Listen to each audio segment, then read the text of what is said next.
जब महिला सफाई कर रही थी तो पुरुष अपने दिल में एक लहर महसूस किए बिना नहीं रह सका। लेकिन उसे उन बेचैन विचारों को बलपूर्वक दबाना पड़ा, क्योंकि मैरी की सगाई उसके बेटे से हो चुकी थी जो एक अभियान पर गया हुआ था। उसी समय उसका बेटा जैक युद्ध के मैदान से लौट आया। अपनी प्रेमिका को देखने के लिए उत्साहित वह मैरी को ढूंढने दौड़ा, लेकिन उसे पता चला कि उसके साथ पहले से ही कोई और था। जब मैरी ने जैक को लौटते देखा तो वह एक पल के लिए झिझकी। उसे आश्चर्य हुआ कि क्या जैक ही वह व्यक्ति है जो सचमुच उसकी आत्मा का था। इसलिए बिना किसी हिचकिचाहट के वे दोनों घास के मैदानों की ओर दौड़ पड़े जहां वे खेला करते थे। वहां मैरी ने अपनी भावनाओं को व्यक्त किया और उनके दिलों के बंधन आखिरकार खुल गए। कुछ ही देर बाद वे विवाह मंडप में पहुंच गए। हालांकि अप्रत्याशित रूप से जैक अक्सर युद्ध की छाया में रहता था, जिससे वह एक पुरुष के रूप में अपनी भूमिका निभाने में असमर्थ हो जाता था। उसके लिए मैरी एक देवी थी, इसलिए मानसिक और शारीरिक रूप से वह उसे अपवित्र नहीं कर सकता था।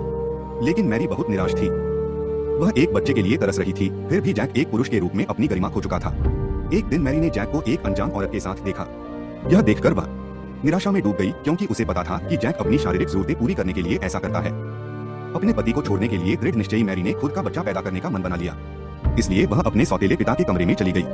10 महीने बाद मैरी को एक बच्चा हुआ।